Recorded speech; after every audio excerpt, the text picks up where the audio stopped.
Саламатсыңдар ма, құрметті оқушылар? Дүниетану пәні 2-ші сынып. Мен бастауыш сынып мұғалімі Айбекова Индира Ахметсапиевна. Бүгінгі өтетін тақырыбымыз адам өміріне ауа райының әсері. Ауа райының адам өмірі мен шаруашылық іс-әрекетіне оң және кері әсерін талдау. Мына суреттен біз нені көріп тұрмыз? Дұрыс айтасыңдар балалар. Ауа райына байланысты суреттерді көріп тұрмыз.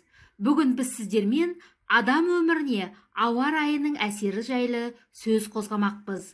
Алдымен осы ауа туралы не білеміз, сол жайлы. Ауа райы дегеніміз белгілі бір жердегі тәулік ішінде болатын жай күйі. Ауа райы болжамын жасаумен метеорологиялық қызмет айналысады. Ғылым мен білімнің дамуынан ауа райын зерттейтін жаңа ғылым метеорология пайда болды. Метеора грек тілінен аударғанда ауада қалқу деген мағынаны білдіреді. Ауа райының негізін ауа температурасы бұлттылық, жауын-шашын, қысым және жел құрайды. Ауа райын болжаумен айналысатын мамандарды синоптиктер дейміз. Метеорологиялық станция ауа райына бақылау жасап отыратын мекеме. Онда мамандар ауаның температурасын, желдің күші мен бағытын, ауа қысымын, жауын-шашын мөлшерін, ауа ылғалдылығын өлшеп, есептеп отырады.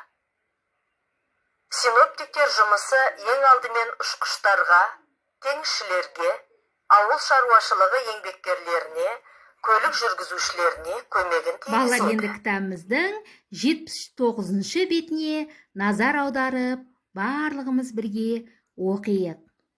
Сен ауа райының белгілі бір уақыттағы, белгілі бір жердегі жай-күй екенін білесің.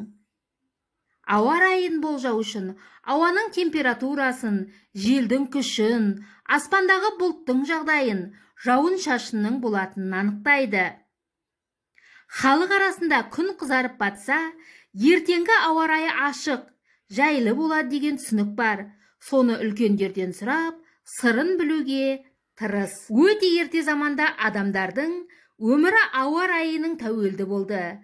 Тарихқа үңілсек, ол заманда Қазақстан жерінде құрғақ ауа райы қалыптасыпты. Жауын өте серік жауған, өсімдіктер қатты ыстықтан қурап, егіншілікпен айналысу мүмкін болмаған. Сондықтан біздің ата-бабаларымыз түйе, жылқы, қой, ешкі өсіруді меңгерген. Қазіргі кезде ауа райын алдын ала болжанды.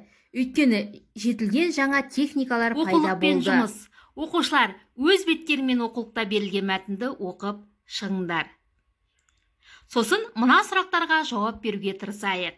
Бірінші сұрақ: мәтіннен қазақтың ауа райына байланысты қандай ырым тиымдардың барын ата? Екінші сұрақ: мәтіннен жыл мезгіліндердегі ауаның шаруашылыққа және адам өміріне оң, кері әсері туралы дәлелдемелерін ұсын. Үшінші сұрақ: ауа неден ластанады? Суреттерді сәйкестендір. Төртінші сұрақ: табиғаттың тосын сыйын қалай дайын болу керек? Жарайсыңдар балалар. Енді осы сұрақтарға жауап беріп, маған әлеуметтік желілер арқылы, WhatsApp, Telegram арқылы жіберсеңіздер болады. Жарайсыңдар. Өте жақсы. Жұмысты орындауда не қиын, не жеңіл болды балалар? Неліктен? Мен не үйрендім? Маған не қиын болды?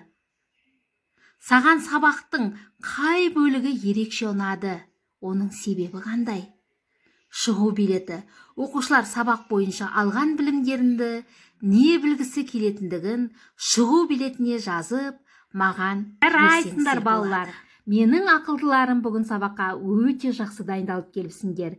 Енді үй тапсырмасы дүниетану оқулығының 87-89 беттерін түсініп оқып келеміз.